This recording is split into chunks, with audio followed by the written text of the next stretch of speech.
আসসালামু আলাইকুম সম্মানিত আমার চ্যানেলের দর্শক শ্রোতা, আপনাদের সকলকে অসংখ্য ধন্যবাদ জানাচ্ছি আমার চ্যানেলটি নিয়মিত ভিডিও দেখার জন্য। সকলকে অসংখ্য ধন্যবাদ জানিয়ে আজকের এই ভিডিওটি শুরু করছি। আজকের এই ভিডিওটি আপনারা স্ক্রিনে দেখেই বুঝতে পারছেন কি উদ্দেশ্যে তৈরি করা, এবং হেডলাইন দেখে হয়তোবা বুঝতে পারছেন। আজকের ভিডিওটি হচ্ছে শিক্ষার্থীদের তথ্য ছক পূরণ করা, অর্থাৎ শিক্ষার্থীদের মৌলিক তথ্য ছক হিসেবে প্রতিটি স্কুলে ষষ্ঠ শ্রেণী হইতে দ্বাদশ শ্রেণী পর্যন্ত সকল শিক্ষার্থীদেরকে বাধ্যতামূলকভাবে এই ফর্মটি পূরণ করতে হবে এবং জমা দিতে হবে। তো সেই তথ্য ছক পূরণ করতে গিয়ে অনেক শিক্ষার্থী হিমশিম খাচ্ছেন, পূরণ করতে পারছেন না, অনেক তথ্য ভুল করছেন, এবং সেই সাথে অভিভাবকগণও এটা বুঝতে পারতেছেন না অনেক তথ্য। সেই জন্য আজকের এই ভিডিওটি। তো সকলেই ভিডিওটি দেখবেন, ইনশাআল্লাহ আশা করি ভালো লাগবে সকলের। তো প্রথমেই আপনারা দেখতে পাচ্ছেন কর্নারে রয়েছে একটি ছবির ঘর। এখানে পাসপোর্ট সাইজের একটি ছবি আপনারা আঠা দিয়ে হোক অথবা পিন করে হোক, স্টেপলার করে হোক, যেভাবেই হোক আপনারা লাগিয়ে দিবেন। আঠা দিয়ে লাগালে সবচেয়ে বেশি ভালো হয়। তারপরে দ্বিতীয়ত হচ্ছে ইন নাম্বার, এটা ইংরেজিতে আমরা EIN বলি। তো আপনারা যদি প্রত্যেকটি স্কুলে একটি করে ইন নাম্বার থাকে, যে কোনো শিক্ষকের সাথে যোগাযোগ করলে আপনার প্রতিষ্ঠানের, অথবা ইন্টারনেটে যদি গুগলে সার্চ করেন আপনার স্কুলের নাম দিয়ে ইন নাম্বার লেখে, তাহলে আপনি পেয়ে যেতে পারেন। তো আপনারা সবচেয়ে ভালো হবে আপনার স্কুল প্রতিষ্ঠানের যে কোনো শিক্ষকের কাছ থেকে আপনার ইন নাম্বারটা জেনে নেবেন। তারপরে 1 নম্বরে প্রশ্ন হচ্ছে শিক্ষার্থীর নাম বাংলায়। আমি যেভাবে লিখছি মোহাম্মদ তামিম ইকবাল, এভাবে আপনি আপনার নামটি লিখবেন স্পষ্ট করে। যেখানে স্পেস দেওয়া দরকার সেখানে স্পেস দিবেন, এই ঘরের ভিতরে লিখবেন। লেখার পর 2 নম্বরে হচ্ছে শিক্ষার্থীর নাম ইংরেজি বড় হাতের অক্ষরে, বড় অক্ষরে লিখতে হবে। তো এখানে দেখেন আপনারা এই জিনিসটা অনেকে ভুল করে থাকেন, এই যে স্পেস ফাঁকা ঘর একটি রাখতে হয়। যেমন এখানে আমি লিখছি মোহাম্মদ অর্থাৎ MD, লেখার পরে এখানে ফাঁকা রাখবেন একটা ঘর, তারপরে বাকিটুক লিখবেন। তারপরে যদি স্পেস থাকে এরকম, তারপরে আবার একটা ফাঁকা ঘর রাখবেন, তারপরে বাকিটুক লিখবেন। তারপরে হচ্ছে জন্ম নিবন্ধন নম্বর। প্রত্যেকটি স্টুডেন্টের মানে জন্ম নিবন্ধনে একটি বড় কোড থাকে, অর্থাৎ 17 সংখ্যার কোড থাকে। এই কোডটি আপনারা লিখে দিবেন এখানে, 17 সংখ্যার কোড। আর বিশেষ করে একটি বিষয় হচ্ছে এই জন্ম নিবন্ধনটা অবশ্যই অনলাইন কপি হতে হবে। আপনারা যে জন্ম নিবন্ধন জমা দিবেন সেটি অবশ্যই যাতে অনলাইন কপি হয়। তারপর 4 নম্বর রয়েছে জন্ম তারিখ। জন্ম তারিখ কিভাবে লিখবেন? এই দুটো ঘর রয়েছে, এটা হচ্ছে দিনের ঘর অর্থাৎ তারিখ। যেমন এখানে হচ্ছে 1, তাহলে এখানে 01 দিবেন। যদি 27 থাকতো তাহলে এখানে 27 দিতাম। এখানে রয়েছে জানুয়ারি মাস অর্থাৎ 01 মাস। এখানে রয়েছে সালের ঘরে 4টা ঘর অর্থাৎ 2001।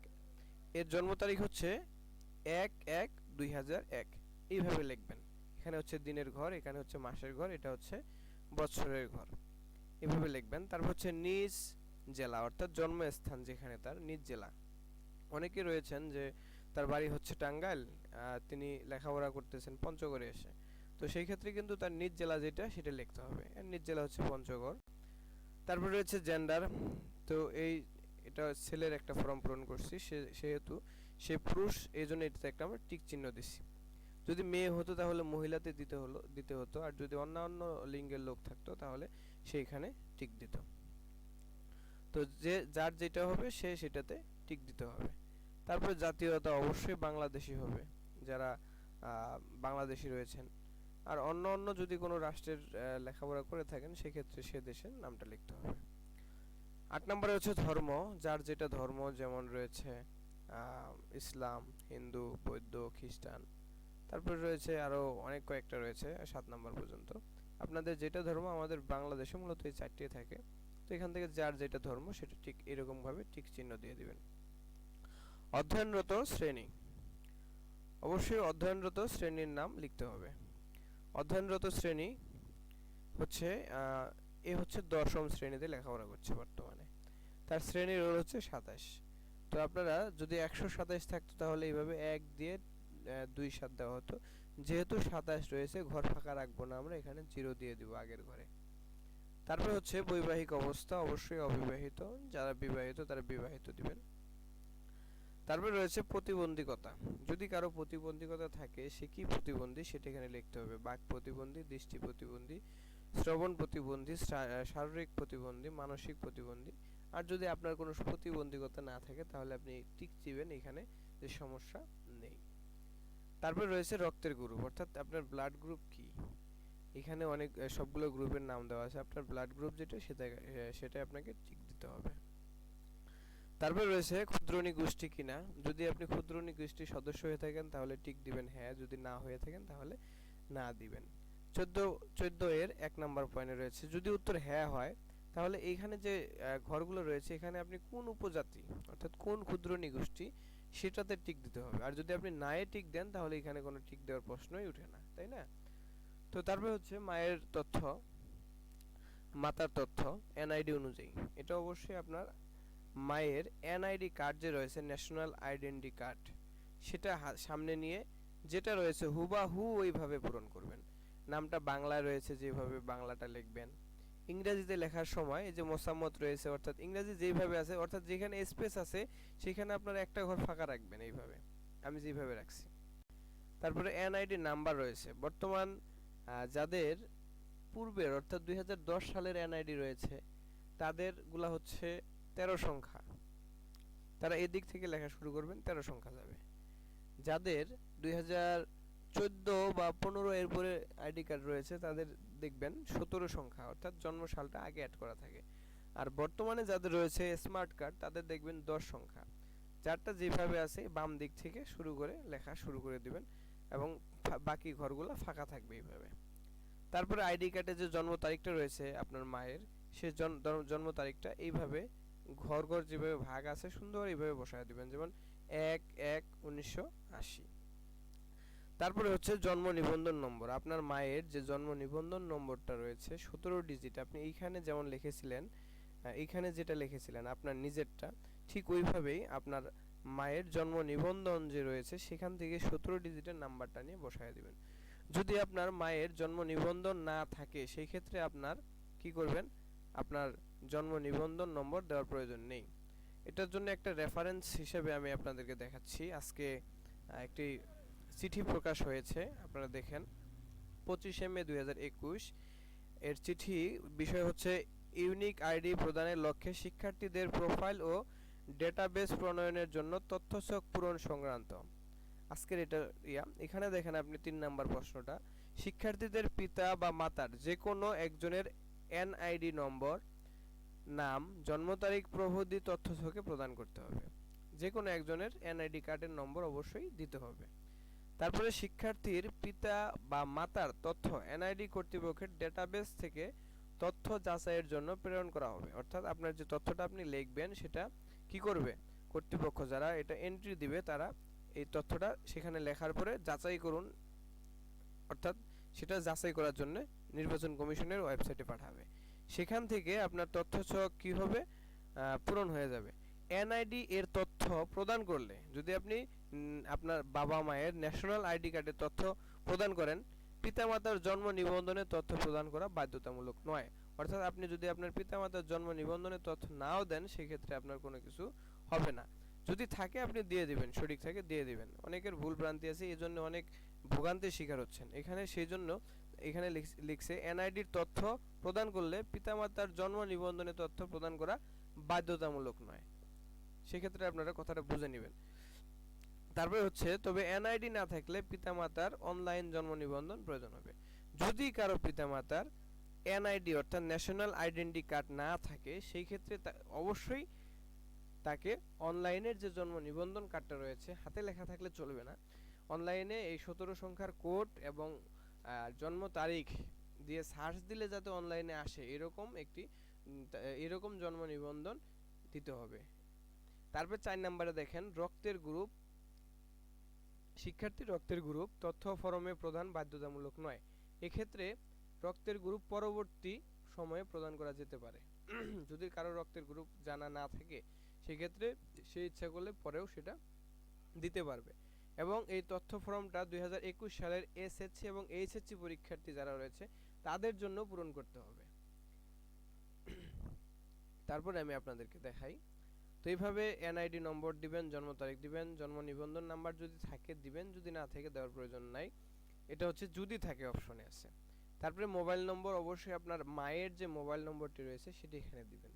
আমি কিন্তু এখানে কোনো তথ্য কারো নিজস্ব তথ্য লিখিনি, আমার একটি ডেমো আপনাদেরকে দেখানোর জন্য আমি একটি তথ্য সাধারণত লিখেছি।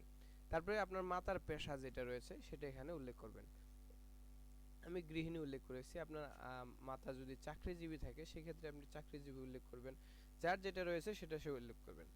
এখন দেখেন বৈকার্য নাম্বারে রয়েছে আপনার মাতা যদি মৃত হয় তাহলে আপনাকে এখানে যে সালে মৃত্যুবরণ করেছে, অর্থাৎ যদি আপনার মা 2021 ধরেন 20 সালে মৃত্যুবরণ করেছে তাহলে আপনি এখানে 2020 লিখবেন, 2020 এইভাবে লিখবেন। আর যদি আপনার মাতা জীবিত থাকে তাহলে এই ঘর টাচ করার কোনো প্রশ্নই উঠে না। তো আমাদের এক নম্বর পৃষ্ঠার কাজ শেষ। এখন আমরা চলে যাব 2 নাম্বার পৃষ্ঠায়। তো আপনারা দেখতে পাচ্ছেন এটি হচ্ছে 2 নাম্বার পৃষ্ঠা। এখানে রয়েছে পিতার তথ্য এনআইডি অনুযায়ী। আপনি যেভাবে আপনার মায়ের তথ্যটি পূরণ করলেন ঠিক ওইভাবেই নাম দিবেন এনআইডি কার্ড দেখে, বাবার নাম দিবেন এনআইডি কার্ড দেখে ইংরেজিতে, এনআইডি নম্বর বসাবেন, জন্ম তারিখ এনআইডি দেখে বসাবেন, জন্ম নিবন্ধন নাম্বার যদি থাকে দিবেন, যদি না থাকে দেওয়ার প্রয়োজন নাই, এবং মোবাইল নম্বরটা আপনার বাবারটা উল্লেখ করবেন এবং আপনার বাবার যে পেশা রয়েছে সেটা এখানে উল্লেখ করবেন। আর যদি আপনার বাবা মৃত হয় যেভাবে আমি বললাম ঠিক ওইভাবে মৃত্যুর সালটা এখানে লিখে দিবেন। তারপরে হচ্ছে 17 নম্বরে দেখেন আপনার এখানে আছে বর্তমান ঠিকানা, অর্থাৎ আপনি বর্তমানে যে স্থানে বসবাস করতেছেন সেই স্থানটা এখানে লিখবেন। যেমন এটা হচ্ছে প্রথমে লিখবেন আপনার বিভাগের নাম, তারপরে লিখবেন আপনার জেলার নাম, তারপরে লিখবেন আপনার উপজেলার নাম, তারপরে যদি আপনার এলাকাটা পৌরসভার ভিতরে হয় তাহলে পৌরসভার নাম লিখবেন। যেহেতু আমার এলাকাটা পৌরসভার ভিতরে না আমি এখানে আমার ইউনিয়নের নাম লিখছি। তারপরে হচ্ছে ওয়ার্ডের নাম লিখবেন, আপনি কত নাম্বার ওয়ার্ডে বসবাস করতেছেন। তারপরে মৌজার নাম লিখবেন। আপনি অনেকেই আছেন যে মৌজা জিনিসটা বুঝেন না। তো মৌজা জিনিসটা হচ্ছে আপনারা যদি এলাকায় যারা দলিল সম্বন্ধে ভালো বুঝে তারপরে মুরব্বীরা রয়েছে তাদের কাছে জিজ্ঞেস করলে আপনারা মৌজার নামটা জানতে পারবেন। তারপর হচ্ছে গ্রাম, মহল্লা অবলিক রাস্তার নাম। গ্রাম অঞ্চলে যেগুলো পল্লী এলাকা সেগুলোতে অবশ্যই গ্রামের নাম লিখবেন, মহল্লা রয়েছে পৌরসভা এলাকায় মহল্লা, এবং শহরে রাস্তার নাম ও নম্বর থাকে, যার যেটা আছে সেটাই লিখবেন। তারপরে হচ্ছে বাসার হোল্ডিং নম্বর। বাসার হোল্ডিং নম্বর বিভিন্নভাবে থাকে। আপনারা যদি গ্রাম অঞ্চলে বসবাস করে থাকেন তাহলে, অথবা শহর অঞ্চলে বসবাস করে থাকেন, যে সরকার স্থানীয় সরকার অর্থাৎ পৌরসভা বা ইউনিয়ন পরিষদ থেকে যে ট্যাক্সটা আদায় করা হয় সেখানে দেখবেন ডান পাশের যে ঘরটা রয়েছে এখানে আপনার বাসার ক্রমিক নং রয়েছে, সেটাই হচ্ছে হোল্ডিং নম্বর, সেটা আপনি ব্যবহার করতে পারেন। যদি না থাকে এখানে একটি ড্যাশ দিয়ে দিবেন। তারপর ডাকঘরের নাম লিখবেন এবং অবশ্যই পোস্ট কোড লিখে দিবেন। পোস্ট কোড আপনি কোথা থেকে জানবেন? আপনার পিতার যে আইডি কার্ড রয়েছে সেটার পিছনে যদি আপনি দেখেন সেখানে পোস্ট কোড থাকতে পারে, অথবা আপনি যদি ইয়াতে সার্চ দেন, গুগলে সার্চ করেন যে অল পোস্ট কোড বাংলাদেশ, এভাবে লিখে সার্চ দিবেন, আপনি সব পোস্ট কোডগুলো আপনার এখানে চলে আসবে। সেখান থেকে আপনি বিভাগ নির্বাচন করবেন, জেলা নির্বাচন করবেন, উপজেলা নির্বাচন করবেন, আপনার ডাকঘর নির্বাচন করলেই দেখবেন যে আপনার পোস্ট কোড চলে এসেছে। 18 নম্বর প্রশ্ন হচ্ছে স্থায়ী ঠিকানা। আপনার স্থায়ী ঠিকানা যেখানে সেটা লিখতে হবে, এবং পিতা অবলিক মাতার স্থায়ী ঠিকানা এনআইডি দেখে পূরণ করতে হবে। এনআইডির ভিতরে যা থাকবে আপনাকে তাই লিখতে হবে, এবং বর্তমান ও স্থায়ী ঠিকানা একই হলে পূরণযোগ্য নয়। আপনার এই তথ্যটা যদি এই তথ্যটা যদি একই হয়, যে আপনি যেখানে স্থায়ী ঠিকানা সেখানে আপনার বর্তমান ঠিকানা, তাহলে আপনাকে এই ঘরটা আর পূরণ করার কোনো প্রয়োজন হবে না। কিন্তু আপনি যদি, যেমন এর বাড়ি হচ্ছে কোথায়, পঞ্চগড় জেলায়, আর এ যদি বসবাস করে আপনার খুলনা জেলায়, তাহলে কিন্তু এই জিনিসটা এখানে লিখতে হবে। তো এটা অবশ্যই আপনারা একটু খেয়াল রাখবেন, এবং সেটা অবশ্যই এনআইডি অনুযায়ী কিন্তু অবশ্যই লিখতে হবে। তারপরে হচ্ছে অভিভাবক, পিতা মাতা উভয় মৃত হলে, যদি আপনার অভিভাবক দুজনেই মৃত হয়, পিতা এবং মাতা দুজনেই যদি মৃত হয়, সেই ক্ষেত্রে আপনার যে একজন অভিভাবক রয়েছে তার নামটি এখানে লিখে দিবেন। তার সাথে অভিভাবকের এনআইডি নম্বর অর্থাৎ ভোটার আইডি নম্বরটা এখানে লিখবেন। তারপরে হচ্ছে অভিভাবকের পেশা, আপনার অভিভাবক যে পেশার সাথে নিয়োজিত সেই পেশার নামটি এখানে আপনি লিখে দিবেন। তো এটি লেখার পরে আপনাকে অবশ্যই দেখতে হবে যে গ নাম্বার প্রশ্নের উত্তর, অভিভাবকের পেশা। এটা আপনি লিখে দিবেন। ঘ নাম্বার প্রশ্ন, অভিভাবকের সাথে সম্পর্ক, অর্থাৎ শিক্ষার্থীর সাথে তার অভিভাবকের কি সম্পর্ক সেটা এখানে লিখতে হবে, অর্থাৎ সেটাতে টিক চিহ্ন দিতে হবে। অভিভাবক যদি দাদা হয় তাহলে দাদাতে টিক চিহ্ন দিতে হবে, অভিভাবক যদি দাদি হয় তাহলে দাদিতে টিক চিহ্ন দিতে হবে, অর্থাৎ অভিভাবক যেটাই হবে সেখানে তাকে টিক চিহ্ন দিতে হবে। যদি এগুলোর মধ্যে কেউ না হয়, যদি আইনগত কোনো অভিভাবক থাকে তাহলে সেই আইনগত অভিভাবকের জায়গায় টিক দিতে হবে, অর্থাৎ যে ক্যাটাগরিটাতে পড়বে সেই ক্যাটাগরি অংশগ্রহণ করতে হবে। তারপরে এখানে অভিভাবকের মোবাইল নাম্বারটা দিতে হবে উমো নাম্বারে। তো এটা দেওয়ার পরে 20 নম্বরে দেখেন আপনারা, অভিভাবক পিতা মাতা অভিভাবকের প্রত্যয়ন যে কোনো একটিতে টিক চিহ্ন দিন। এই তথ্যগুলো যে উপরে তথ্যগুলো যে সঠিক সেই মর্মে অভিভাবক একটি প্রত্যয়ন দিবে। তো এই প্রত্যয়নে এখানে নাম লিখতে হবে। আপনার অভিভাবক কে? এর অভিভাবক হচ্ছে তার পিতা, অর্থাৎ তার পিতা মাতা দুজনেই জীবিত আছে। যদি পিতা হয় তাহলে পিতার ঘরে টিক দিয়ে এখানে নাম লিখতে হবে। যদি মাতা হয় তাহলে মাতার ঘরে টিক দিয়ে এখানে নাম লিখতে হবে। যদি অভিভাবক হয় তাহলে অভিভাবকের উপরে টিক দিয়ে এখানে নাম লিখতে হবে। যেহেতু এর পিতা অভিভাবক রয়েছেন তাহলে এখানে টিক দিয়ে নাম লিখে দেওয়া হয়েছে। তারপরে তার পিতা এখানে স্বাক্ষর করবে এবং নিচে যদি তিনি তারিখ লিখতে পারেন তাহলে সে লিখবে, তার পিতা লিখবে। যদি না লিখতে পারে তাহলে শিক্ষার্থী সুন্দর করে যে তারিখে স্বাক্ষরটা করলো সেই তারিখটা এখানে লিখে দিবে। তারপরে 21 নম্বর রয়েছে শিক্ষার্থীর আইডি, এটি অফিস পূরণ করবে। এটা থেকে হাত দেওয়ার কোনো প্রশ্নই ওঠে না যেহেতু অফিস পূরণ করবে। তারপরে 22 নম্বরে রয়েছে শিক্ষার্থীর ইউআইডি, এটাও অফিস পূরণ করবে এবং কনফার্মেশন নম্বর এটাও অফিস পূরণ করবে। অর্থাৎ এই কাজটুকু 20 নাম্বার পর্যন্ত কাজ করলে আমাদের এখানে আর কোনো কাজ থাকে না। তো এখন আমরা চলে যাব 3 নাম্বার পৃষ্ঠায়। তো 3 নাম্বার পৃষ্ঠায় আপনারা দেখতে পাচ্ছেন শিক্ষার্থীর তথ্য ছক। প্রথমে শিক্ষার্থীর নাম লিখতে হবে একবার, তারপরে নিচে রয়েছে অফিস কর্তৃক পূরণীয়, অর্থাৎ শিক্ষার্থীর একটি আইডি, এটাতে হাত দেওয়া যাবে না, এটা অফিস পূরণ করবে। এবং স্কুলের ইন নাম্বারটা 3য় নাম্বার পৃষ্ঠায় আবার লিখতে হবে, এইভাবে আপনারা লিখে দিবেন। তারপরে হচ্ছে খ নাম্বার অংশ, শিক্ষার্থীর অধ্যয়নরত সম্পর্কিত তথ্য। শিক্ষা প্রতিষ্ঠানের নাম, আপনি যে প্রতিষ্ঠানে লেখাপড়া করছেন সেই প্রতিষ্ঠানের নামটা এখানে লিখতে হবে, সুন্দর করে পূর্ণ নাম লিখতে হবে। এবং শিক্ষা প্রতিষ্ঠানের ঠিকানা, এভাবে বিভাগ লিখতে হবে, জেলার নাম লিখতে হবে, তারপরে উপজেলার নাম লিখতে হবে। যদি সেটা সিটি কর্পোরেশন অথবা পৌরসভার আন্ডারে হয় তাহলে সেটাও এখানে লিখে দিতে হবে, যদি না হয় তাহলে এটা ফাঁকা রাখতে হবে। 3 নম্বর প্রশ্ন হচ্ছে বর্তমানে অধ্যয়নরত অধ্যয়ন সম্পর্কিত তথ্য। সে বর্তমানে কোন ক্লাসে পড়ছে এবং কি মানে অধ্যয়নের তথ্য সম্পূর্ণটা। কোন নম্বরে রয়েছে শ্রেণী, অর্থাৎ সে কোন ক্লাসে পড়ছে, সে 10ম শ্রেণীতে পড়ছে। তো আপনি যেই ক্লাসে পড়ছেন সেই ক্লাসটা এখানে লিখে দিবেন। তারপরে হচ্ছে সেকশন খ নাম্বারে, এখানে হচ্ছে শাখা, সেকশন অনুযায়ী হিসাবে বোঝায় শাখা। আপনার স্কুলে যদি কোনো শাখা থাকে তাহলে এখানে লিখবেন শাখার নাম, ক শাখা, খ শাখা, গ শাখা। যদি শাখা না থাকে তাহলে এটাতে টাচ করার প্রয়োজন নেই, এটা হচ্ছে প্রযোজ্য ক্ষেত্রে, যদি থাকে লিখবে, না থাকে নাই। তারপরে হচ্ছে শিক্ষার্থীর রোল নাম্বার কত, এভাবে লিখবে। যদি 100-র উপরে হয় তাহলে এখানে 103 ঘরে লিখবে, যদি 100-র নিচে হয় তাহলে প্রথম ঘর শূন্য দিয়ে বাকি ঘর এভাবে পূরণ করতে হবে। তারপর হচ্ছে ঘ নাম্বারে শিফট, শিফট অর্থাৎ হচ্ছে প্রভাতী, অর্থাৎ সকালবেলা একটা শিফট থাকে, দিবা অর্থাৎ দিনের বেলা একটা শিফট থাকে, সন্ধ্যা সান্ধ্য অর্থাৎ সন্ধ্যার সময় একটা শিফট শুরু হয়।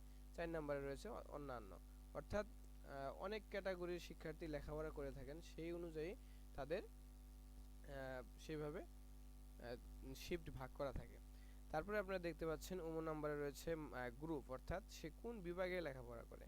গ্রুপ, গ্রুপ হচ্ছে তো এই ছেলেটা মানবিকে পড়ে, এই জন্য আমি এখানে মানবিকে টিক দিয়েছি। যে যেভাবে পড়েন, অনেকে বিজ্ঞানে পড়েন বিজ্ঞানে টিক দিবেন, যে যেটাতে পড়েন সে সেটাতে টিক দিতে হবে। যেহেতু এটা মাদ্রাসার জন্য একই ফর্ম, আমার মনে হয় আমি সেটা একটু লক্ষ্য করে দেখে নিই। সেহেতু যে হিফসুল কোরআন, তারপরে মুয়াব্বিত, এগুলো আছে এখানে, সাধারণ কারিগরি ব্যবসায় শিক্ষা। তো যার যেটা গ্রুপ সে সেটাতে টিক চিহ্ন দিবেন। তারপর হচ্ছে বর্তমান প্রতিষ্ঠানে প্রথম ভর্তি তারিখ। তো এই ছেলেটা ক্লাস 6 থেকে এই স্কুলেই পড়তেছে, অর্থাৎ 6ষ্ঠ শ্রেণী থেকে। সে 6ষ্ঠ শ্রেণীতে এই স্কুলে ভর্তি হয়েছে। তো 6ষ্ঠ শ্রেণীতে ভর্তির তারিখ ছিল তার এটা আপনারা ভর্তি রেজিস্টার দেখে স্কুল থেকে নিতে পারবেন, অথবা আপনি যে সালে ভর্তি হয়েছিলেন সেই সাল যদি হিসাব করেন ক্লাস 6-এ কোন সালে ছিলেন আপনি সেটা দেখেও আপনি বসায় দিতে পারবেন। অর্থাৎ ক্লাস 6-এ ভর্তি সাধারণত জানুয়ারি মাসেই, জানুয়ারি অথবা ডিসেম্বরের শেষের দিকে হয়ে থাকে।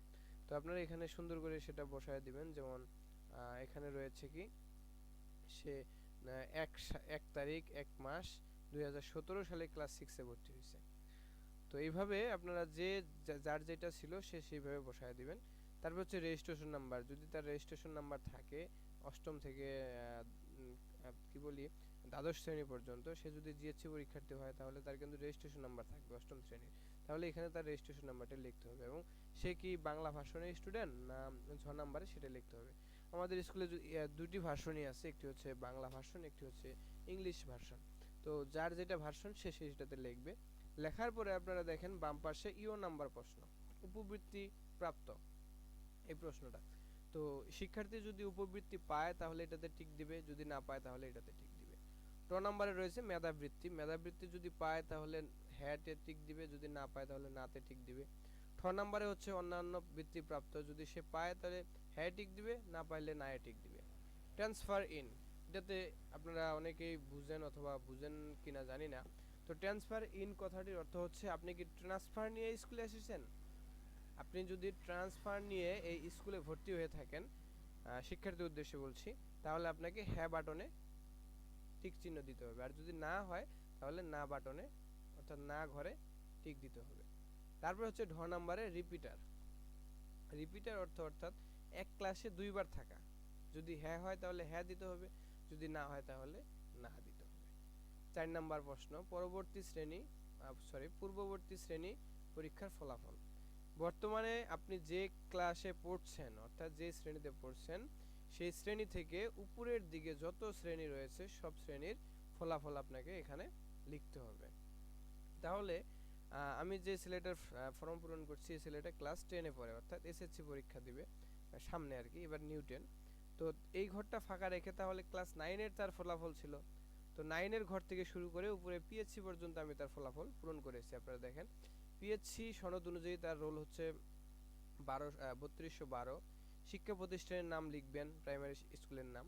তারপরে ইউএন প্রাইমারি স্কুলের ইন নাম্বার নাই, তাহলে এটা লেখার দরকার নাই। প্রাইমারি স্কুলের বোর্ড হচ্ছে প্রাথমিক শিক্ষা অধিদপ্তর, এটার বোর্ড এটাই।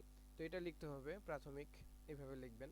তারপরে হচ্ছে জিপিএ, এই ছেলেটা জিপিএ 5 পাইছে, যার যেটা জিপিএ সেটা লিখবেন এবং সার্টিফিকেটের মধ্যে লেখা থাকে সে কত সালে পরীক্ষা দিয়েছে তো সেই সালটা এখানে লিখে দিবেন। তারপর হচ্ছে ষষ্ঠ, তার শ্রেণীর রোল কত ছিল সেটা লিখবে। তারপরে কোন স্কুলে ছিল সেটা লিখবে। স্কুলের ইন নাম্বার লিখবে, ষষ্ঠ শ্রেণী অবশ্যই ইন নাম্বার আছে। তো বোর্ড, এটা হচ্ছে বার্ষিক পরীক্ষা, এখানে কোনো বোর্ড নাই। তারপর এখানে কোনো জিপিএ অনেক স্কুলের থাকে অনেক স্কুলের থাকে না, যার স্কুলে থাকে সেটা লিখবেন, যদি না থাকে তাহলে লিখবেন না। এবং পাশের বছর এখানে লিখে দিবেন সুন্দর করে। সপ্তম শ্রেণীর রোল নাম্বার ছিল 5, স্কুলের নাম ছিল ওটাই, আগে যেটা ছিল এটাই, ইন নাম্বারও আগেরটাই, আর পাশের বছর শুধু চেঞ্জ হয়েছে। আর জিএসসি পরীক্ষা যেহেতু পাবলিক পরীক্ষা, বোর্ড পরীক্ষা, তো এখানে রোল নাম্বার দিতে হবে, স্কুলের নাম দিতে হবে, ইন নাম্বার দিতে হবে, বোর্ডের নাম দিতে হবে এবং জিপিএ কত ছিল সেটাও দিতে হবে এবং পাশের সাল যেটা ছিল সেটাও এখানে দিতে হবে। এভাবে দিয়ে দিবেন। তারপর হচ্ছে নবম শ্রেণীতে তার রোল ছিল 1, স্কুলের নাম ছিল একই, ইন নাম্বার ছিল একই, বোর্ড ছিল না, জিপিএ ছিল না। 2020 সালে সে অটো পাস করে করোনাকালীন সময়ে সে নবম শ্রেণী থেকে দশম শ্রেণীতে উত্তীর্ণ হয়েছে। তো এই ক্ষেত্রে বিষয়টি হচ্ছে স্টুডেন্ট যদি ক্লাস 6-এ পড়ে থাকে অর্থাৎ ষষ্ঠ শ্রেণীতে পড়ে সে শুধু পিএইচসি পূরণ করবে, যদি সপ্তমে পড়ে তাহলে ষষ্ঠ এবং পিএইচসি পূরণ করবে, যদি অষ্টমে পড়ে তাহলে সে সপ্তম, ষষ্ঠ এবং পিএইচসি পূরণ করবে, এবং যদি ক্লাস 9-এ পড়ে তাহলে উপরের ঘরগুলো পূরণ করবে। যদি এসএসসি পরীক্ষার্থী হয় বা ক্লাস 10-এ পড়ে তাহলে সে তার উপরে ঘর পূরণ করবে। যদি একাদশ শ্রেণী হয় তাহলে সে একাদশের উপরে যেগুলো তথ্য রয়েছে সেগুলো পূরণ করবে। শিক্ষার্থী যদি দ্বাদশ শ্রেণীর হয় তাহলে এই পিএইচসি থেকে একাদশ শ্রেণী পর্যন্ত যতগুলো তথ্য রয়েছে তাকে সবগুলোই পূরণ করতে হবে। প্রশ্ন নাম্বার 5, বিষয় ভিত্তিক ফলাফল বার্ষিক পাবলিক পরীক্ষার অধ্যয়নরত শ্রেণীর পূর্ববর্তী শ্রেণীর পরীক্ষার ফলাফল। অধ্যয়নরত শ্রেণীর পূর্ববর্তী শ্রেণীর পরীক্ষার ফলাফল। এখানে আমি অনেক ইউটিউবে ভিডিও দেখলাম যে অনেকেই কি করছেন এখানে এই সবগুলা বুঝাইছেন। আসলে আমার হিসাবে যেটা এখানে আসে যে অধ্যয়নরত, সে এখন কোন ক্লাসে পড়তেছে, আমার স্টুডেন্টে ক্লাস 10-এ পড়তেছে, অর্থাৎ দশম শ্রেণী, শ্রেণীর পূর্ববর্তী পরীক্ষার ফলাফল, অর্থাৎ সে যদি দশম শ্রেণীতে পড়ে তার যে পূর্ববর্তী অর্থাৎ ক্লাস 9-এর যে ফলাফলটা সেটা এখানে উল্লেখ করতে হবে। আমার হিসেবে এটা আসে। অনেকেই দেখা যাচ্ছে পিএইচসি লাগাচ্ছেন, জিএইচসি লাগাচ্ছেন, জেডিসি লাগাচ্ছেন, আমার হিসেবে এটা আসে না। সরি। তো তারপরে হচ্ছে আমার হিসেবে যেটা আসে আমি আপনাদেরকে সেটাই বলবো। বিষয়ভিত্তিক ফলাফল বার্ষিক অবলিক পাবলিক পরীক্ষা। স্টুডেন্ট যদি ক্লাস 6-এ পড়ে থাকে তাহলে তার পিএইচসি পরীক্ষার তথ্য এখানে লিখতে হবে। স্টুডেন্ট যদি ক্লাস 7-এ পড়ে তাহলে ক্লাস 6-এর তথ্য এখানে লিখতে হবে। স্টুডেন্ট যদি 7-এ পড়ে জিএইচসি পরীক্ষার্থী হয় তাহলে তার সপ্তম শ্রেণীর তথ্য এখানে লিখতে হবে। যদি স্টুডেন্ট নবম শ্রেণীতে পড়ে থাকেন তাহলে তার জিএইচসির তথ্য এখানে লিখতে হবে। এবং যদি ক্লাস 10-এ পড়ে থাকেন তাহলে নবম শ্রেণী এখানে তথ্য লিখতে হবে। তো আমার স্টুডেন্ট ক্লাস 10-এ পড়ে, তো আমি তার নবম শ্রেণীর তথ্য এখানে আপলোড দিয়েছি। অর্থাৎ আপনারা দেখতে পাচ্ছেন এইভাবে বিষয়ের নাম লিখতে হবে। আর হচ্ছে আবশ্যিক বিষয় যেটা তথ্য ও যোগাযোগ প্রযুক্তি, আপনারা দেখে নেবেন আপনাদের আবশ্যিক বিষয় কোনটি সেটা এখানে লিখবেন, এবং ফোর্থ সাবজেক্ট অর্থাৎ ঐচ্ছিক বিষয় কোনটি সেটা এখানে লিখবেন। লেখার পরে আপনাদের যে বিষয়গুলো রয়েছে যে বিষয়গুলো এভাবে একটা একটা করে বিষয় লিখবেন এবং কত নাম্বার পেয়েছেন। আর যদি পাবলিক পরীক্ষা হয় তাহলে অবশ্যই গ্রেড থাকবে, আর যদি বার্ষিক পরীক্ষা হয় তাহলে নাম্বার থাকবে। যদি বার্ষিক পরীক্ষা হয় অর্থাৎ ক্লাস 6-7 এর পরীক্ষা হয় তাহলে এখানে নাম্বারগুলো বসাবেন, এখানে গ্রেড থাকবে না। অনেক স্কুলে গ্রেড থাকে আবার অনেক স্কুলে থাকে না। আর যদি পাবলিক পরীক্ষা হয় তাহলে গ্রেড থাকবে, যদি প্রাপ্ত নাম্বারও থাকে সেটা বসাবেন, যেটা থাকবে আপনাদের তথ্য সেটাই বসাবেন। বসানোর পর 6 নম্বরে রয়েছে উপস্থিতির তথ্য। এইটা শিক্ষক পূরণ করবে, আপনার যে শ্রেণী শিক্ষক রয়েছে, আপনাদের যে শ্রেণী শিক্ষক রয়েছে তিনি তার হাজিরা খাতা দেখে আপনি কতদিন কর্মদিবস ছিল জানুয়ারি মাসে সেখানে কতদিন উপস্থিত ছিলেন এবং মানে 3 মাসের তথ্য তিনি দেখে দেখে পূরণ করবেন। তারপরে আমাদের 3 নাম্বার পৃষ্ঠার কাজ শেষ, আমরা চলে যাব 4 নাম্বার পৃষ্ঠায়। এখানে আমরা দেখতে পাচ্ছি যে 7 নাম্বার অপশনে রয়েছে কো কারিকুলার কার্যক্রম প্রযোজ্য ক্ষেত্রে টিক চিহ্ন দিন। এটা যদি আপনার থাকে তাহলে টিক চিহ্ন দিবেন, যদি না থাকে টিক চিহ্ন দিবেন না। কারিকুলাম অর্থাৎ একটা যোগ্যতা থাকে মানুষের, কি যোগ্যতা? তো এই ছেলেটার বৃক্ষরোপণ করতে সে পারে, সে বৃক্ষরোপণ কাজে জড়িত আছে, সে বৃক্ষরোপণে সে টিক দিছে। আবার সে হামদ এবং নাত এগুলাতে সে ভালো আছে, সেগুলাতে টিক দিছে। সে কেরাত পড়তে পারে, সে কেরাতে টিক দিছে। সে আজান দিতে পারে, সে আজানে টিক দিছে। সে এগুলোতে অংশগ্রহণ করে, তো সেক্ষেত্রে টিক দিবে। আপনি যেটাতে অংশগ্রহণ করেন সেটাতে আপনি টিক দিবেন। অর্থাৎ আপনার স্কুলে অর্থাৎ প্রতিষ্ঠানে বা প্রাতিষ্ঠানিক বা অপ্রাতিষ্ঠানিকভাবে যেগুলোতে আপনি অংশগ্রহণ করেন সেগুলোতে আপনি টিক দিবেন। যদি টিক নাও দেন সমস্যা নাই, দিলেও সমস্যা নাই। তারপর 8 নম্বরে হচ্ছে শখ অর্থাৎ হবি। আপনার যেটা ইচ্ছা, কৃষি কাজ করার ইচ্ছা, জনসেবা করার ইচ্ছা, অনেকের আছে বই পড়ার ইচ্ছা, চিত্র অঙ্কন করার ইচ্ছা, যার যেটা এখানে অনেকগুলো রয়েছে, 16টা ক্যাটাগরি রয়েছে, আপনার যেটা ইচ্ছা আপনি সেটাতেই টিক দিতে পারেন। 9 নম্বরে ঠিক সেম একই ক্যাটাগরি অংশগ্রহণ সাহিত্য ও সংস্কৃতি। আপনি কি আন্তর্জাতিকভাবে অংশগ্রহণ করেছেন? জাতীয়ভাবে, বিভাগীয়ভাবে, জেলা পর্যায়ে, উপজেলা পর্যায়ে, আন্তঃশিক্ষা প্রতিষ্ঠান অথবা নিজ প্রতিষ্ঠানে আপনি যদি অংশগ্রহণ করে থাকেন, এই ছেলেটা এখানে ক্রিয়া সৃজনশীল সিদ্ধাচার সবগুলাতেই অংশগ্রহণ করেছে তার নিজ প্রতিষ্ঠানে, এর উপরে যেতে পারে নাই, তাহলে এখানে আমি এই টিকগুলো দিয়েছি। যদি আপনি অংশগ্রহণ না করে থাকেন তাহলে আপনি এতে টাচ করবেন না। তারপরে হচ্ছে 10 নম্বরে অর্জন এবং পুরস্কার এবং সনদ সংক্রান্ত তথ্য। তো এই তথ্যে আপনি যদি পুরস্কার পান, সনদ পান বা কোনো কিছু অর্জন করেন, কোনটাতে অর্জন করেছেন? সাহিত্য সংস্কৃতি, এটাতে আপনি কোথা থেকে অর্জন করেছেন? এটাতে নিজ শিক্ষা প্রতিষ্ঠান থেকে অর্জন করেছেন, অথবা আন্তঃশিক্ষা প্রতিষ্ঠান থেকে অর্জন করেছেন। আপনি যেটা থেকে অর্জন করেছেন সেটাতে আপনি টিক দিবেন। এখানে আমার একটি ভুল হয়েছে যে এই আন্তঃশিক্ষা দিয়ে ফেলেছি, এটি হবে আসলে নিজ শিক্ষা প্রতিষ্ঠান। কারণ আপনি যদি নিজ শিক্ষা প্রতিষ্ঠানে সাহিত্য অংশগ্রহণ করেন তাহলে আপনি আন্তঃশিক্ষায় কিভাবে আসেন, এটা একটু বিবেচনা করবেন। আপনি যদি এটাতে আসেন তাহলে আপনাকে এই শিক্ষা প্রতিষ্ঠানে আসবে, যদি আন্তঃশিক্ষা প্রতিষ্ঠানে আসেন তাহলে আপনি আন্তঃশিক্ষা প্রতিষ্ঠানে আসবেন, এর বাইরে কিন্তু আসবেন না। তো এটা আমার ভুল হয়েছে, এটা টিকটা এই 7 নম্বরের অপশনে হবে। তারপরে ক্রিয়ার ক্ষেত্রে একই, সৃজনশীল শুদ্ধাচারের ক্ষেত্রে একই। তো তারপরে হচ্ছে 11 নম্বর হচ্ছে শিক্ষার্থীর ক্যাটাগরি। অনেক শিক্ষার্থী রয়েছে যারা নিজে কর্ম করে এবং লেখাপড়া করে, সেখানে তারা এই ঘরে টিক চিহ্ন দিবে। অনেক শিক্ষার্থী রয়েছে যাদের অভিভাবকের নেই, কি নেই?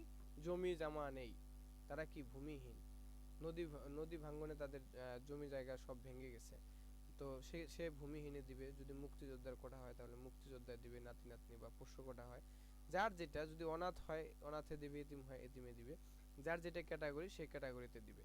যদি কোনো ক্যাটাগরিতে না পড়ে তাহলে সে কোনো ক্যাটাগরিতে ঠিক দিবে না। তারপরে রয়েছে শিক্ষার্থী স্বাক্ষর। এখানে শিক্ষার্থী নিজ হাতে স্বাক্ষর দিবেন এবং তারিখটা লিখে দিবেন। তারপরে হচ্ছে শ্রেণী শিক্ষকের স্বাক্ষর। এটাতে কোনোভাবেই কোনো কিছু লেখা যাবে না। এবং এখানে রয়েছে প্রধান শিক্ষকের স্বাক্ষর। প্রধান শিক্ষক এটি সম্পূর্ণ তথ্য, যে আপনি যে কাগজগুলো সংযুক্ত করবেন সেই কাগজগুলো দেখে দেখে তিনি সবগুলো জিনিস যদি ঠিক থাকে, এখানে যদি শ্রেণী শিক্ষক স্বাক্ষর করে দেয়, সে তারপরেই প্রধান শিক্ষক একটু যাচাই করে তিনি এখানে তার স্বাক্ষর এবং যে তথ্যগুলো চেয়েছে সে তথ্যগুলো দিয়ে দিবে। তো সম্মানিত ভিউয়ার, অনেকক্ষণ হয়ে গেল, প্রায় আধা ঘন্টার মতো ভিডিওটি লম্বা দীর্ঘায়িত হয়েছে। তো আমি আপনাদেরকে বলবো, আপনাদের যদি কোনো তথ্য নিয়ে আরও জানার থাকে অবশ্যই কমেন্ট বক্সে লিখবেন, অথবা আমাদের যে ফেসবুক পেজ রয়েছে, ডেসক্রিপশন বক্সে দেখবেন যে ফেসবুক পেজ রয়েছে, সেখানে আপনারা এসএমএস করতে পারেন। এবং যে কোনোভাবে আপনারা যদি আমাদের কমেন্ট বক্সে আপনারা যে কোনো প্রশ্ন করে থাকেন এই মৌলিক তথ্য সব পূরণ নিয়ে, আমি ইনশাল্লাহ আপনাদেরকে সাথে সাথে সমাধান দেওয়ার চেষ্টা করব। যদি এসএমএস এর মাধ্যমেই দেওয়া সম্ভব হয় তাহলে এসএমএস এ দিব, যদি কমেন্টে সম্ভব হয় কমেন্টে দিব, যদি আপনাদের ভিডিও করে সেই সমস্যার সমাধান দিতে হয় তাহলে আমি ভিডিও করে সেই সমস্যার সমাধান আপনাদেরকে দিব। তো এই বিষয় নিয়ে আর কোনো যদি অবশ্যই আশা করি কারো কোনো দ্বিমত থাকবে না, এবং যে যেভাবে পারেন কারো সহায়তা নিয়ে আমার ভিডিও দেখে বা যে কোনোভাবে অবশ্যই সঠিক তথ্য দিয়ে এই তথ্যগুলো পূরণ করে জমা দিবেন।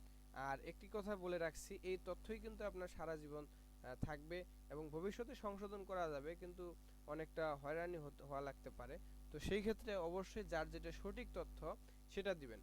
আর একটা জিনিস হচ্ছে যে শিক্ষার্থীর জন্ম নিবন্ধন এবং সার্টিফিকেটের তথ্যগুলো যাতে অবশ্যই একই থাকে, তা না হলে কিন্তু অনেক পরবর্তীতে ভোগান্তির সৃষ্টি হতে পারে। তাই আমি সাজেস্ট করব, আপনারা যদি জন্ম নিবন্ধনের সমস্যা থাকে তাহলে সেটি ইউনিয়ন পরিষদ বা পৌরসভা বা সিটি কর্পোরেশন থেকে সংশোধন করে নেবেন, এবং তারপরে নির্ভুল তথ্য দিয়ে আপনারা ইউনিক আইডির জন্য তথ্য প্রেরণ করবেন। তো আশা করি সকলেই আমার ভিডিওটি বুঝতে পারছেন, এবং এ নিয়ে আশা করি আর কারো কোনো প্রশ্ন থাকবে না। যদি থাকে আপনারা কমেন্ট বক্সে জানাবেন, আমি আপনাদের প্রশ্নের উত্তর দেওয়ার চেষ্টা করব।